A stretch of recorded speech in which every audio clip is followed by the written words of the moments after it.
Breaking news. Tollywood hero Navdeep కు ఊరట లభించింది. గతంలో నమోదైన డ్రగ్స్ కేసును హైకోర్టు కొట్టేసింది. నవదీప్ దగ్గర ఎటువంటి డ్రగ్స్ దొరకలేదు అంటూ కేసును కొట్టేసింది హైకోర్టు. గుడిమల్కాపూర్లో నమోదైన కేసులో కేవలం ఎఫ్ఐఆర్లో మాత్రమే నవదీప్ పేరును చేర్చారు అని పేర్కొంది. డ్రగ్స్ కేసులో పోలీసులు పలుమార్లు నవదీప్ను ప్రశ్నించారు కూడా.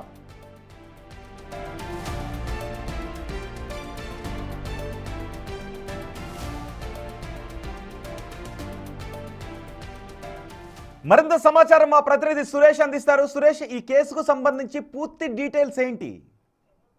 2023లో ఒక డ్రగ్స్ ముఠాని అరెస్ట్ చేసిన సందర్భంలో హీరో నవదీప్ కి సంబంధించి కూడా పేరు విచారణ వెల్లడి కావడంతో అతని పేరుని ఎఫ్ఐఆర్ లో చేర్చడం జరిగింది. ఎఫ్ఐఆర్ లో చేర్చి విచారణకు పిలిచే లోపు అతను కోర్టును ఆశ్రయించాడు. తనను కేసు నుంచి మినహాయింపు ఇవ్వాలి, అసలు నాకు ఈ కేసుతో సంబంధం లేదని చెప్పేసి కూడా హైకోర్టులో పిటిషన్ దాఖలు చేశారు. అప్పుడు తాత్కాలిక ఉపశమనం నవదీప్ కు దొరికింది. అయితే ఇప్పుడు పూర్తి స్థాయిలో విచారించిన తర్వాత నవదీప్ కు దగ్గర ఎలాంటి డ్రగ్స్ దొరకలేదు కాబట్టి కేసును కొట్టివేస్తున్నాం అని చెప్పేసి కూడా హైకోర్టు కొద్దిసేపటి క్రితమే తీర్పు వెల్లడించడం జరిగింది. అయితే 2023లో చాలా మందిని ఈ కేసులో అరెస్ట్ చేసి విచారించిన సందర్భంలో హీరో నవదీప్ కూడా డ్రగ్స్ కొనుగోలు చేసినట్టు నిందితులు ఇచ్చిన సమాచారంతోనే అప్పటి పోలీసులు ఆయనపై కేసు నమోదు చేయడం జరిగింది. గుడిమల్కాపురం పోలీస్ స్టేషన్ పరిధిలో వారు ఇచ్చిన స్టేట్మెంట్ ఆధారంగా నవదీప్ ను కూడా విచారించేందుకు పోలీసులు సిద్ధమయ్యారు. అయితే ఆ తరుణంలోనే తనను ఈ కేసుని క్వాష్ చేయాలని చెప్పేసి కూడా ఆయన హైకోర్టుని ఆశ్రయించడం జరిగింది. ఆశ్రయించిన సందర్భంలో నోటీసులు ఇచ్చి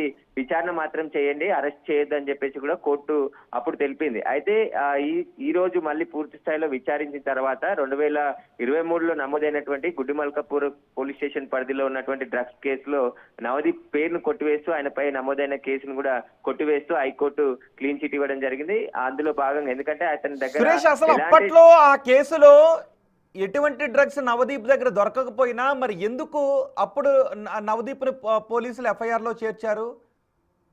అంటే సప్లయర్స్ దొరికినప్పుడు కన్జ్యూమర్స్ కి సంబంధించిన లిస్ట్ అంతా కూడా ఉంటుంది. వారిని విచారించిన సందర్భంలో నవదీప్ పేరు, ఆయన ఫోన్ నెంబర్ కూడా ఉండడంతోనే అతని పైన కూడా కేసు నమోదు చేసి విచారణకు పిలిచే లోపే నవదీప్ కోర్టును ఆశ్రయించడం జరిగింది. మొదట తన పేరు హీరో నవదీప్ అని ఎక్కడ చెప్పలేదు, ఓన్లీ నవదీప్ అని మాత్రమే పోలీసులు చెప్పారు కాబట్టి నా పేరు కాకపోవచ్చు అని చెప్పేసి కూడా ఆయన మీడియాతో అప్పుడు స్పందించారు. కానీ ఆ తర్వాత ఆయన హైకోర్టును ఆశ్రయించడం జరిగింది. తనపై నమోదైన కేసుని కొట్టివేయాలి, దీనికి సంబంధించి పోలీసులకు నన్ను అరెస్ట్ చేయకుండా ఆదేశాలు ఇవ్వాలని చెప్పేసి కూడా ఆయన కోరడం జరిగింది. అప్పుడు తాత్కాలికంగా ఆయనకి ఉపశమనం దొరికింది. కానీ ఆ కేసు ఇప్పటి వరకు కూడా నడుస్తూ వచ్చింది.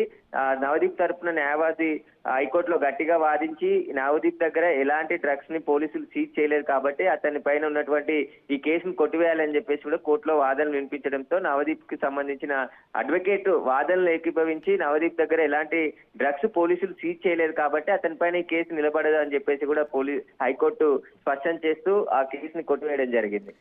అంటే అప్పటి నుంచి పోలీసులు నవదీప్కి వ్యతిరేకంగా ఎటువంటి సాక్ష్యాలని కూడా సంపాదించలేకపోయారా?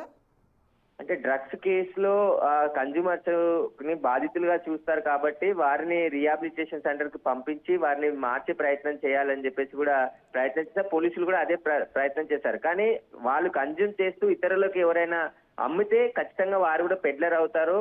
వాటికి సంబంధించిన ఇన్వెస్టిగేషన్ లో పోలీసులకు ఎలాంటి ఆధారాలు దొరకలేదు కాబట్టి కోర్టుకు సబ్మిట్ చేయలేదు. ఆయన దగ్గర కూడా డ్రగ్స్ మూలాలుగా అంటే డ్రగ్స్ సేవించుంటే డ్రగ్స్ సేవించిన గతంలో సేవించాను తప్ప నేను ఇప్పుడు డ్రగ్స్ వాడట్లేదు అని చెప్పేసి కూడా నవదీప్ స్వయంగా అప్పుడు చెప్పినట్టు తెలుస్తుంది. కానీ ఆ తర్వాత నవదీప్ దగ్గర ఎలాంటి డ్రగ్స్ కి సంబంధించిన మెటీరియల్ కానీ అతని సోదాలు చేసిన సందర్భంలో ఎక్కడ కూడా దొరకలేదు కాబట్టి ఈ కేసును కొట్టివేయాలని చెప్పేసి నవదీప్ కు సంబంధించిన న్యాయవాది కోర్టులో వాదనలు వినిపించడం జరిగింది. ఆ వాదనలు ఏకీభవిస్తూ హైకోర్టు కేసు కొట్టివేయడం జరిగింది. బిగ్ రిలీఫ్ అనే మనం చెప్పొచ్చు నవదీప్ ఈ కేసులో.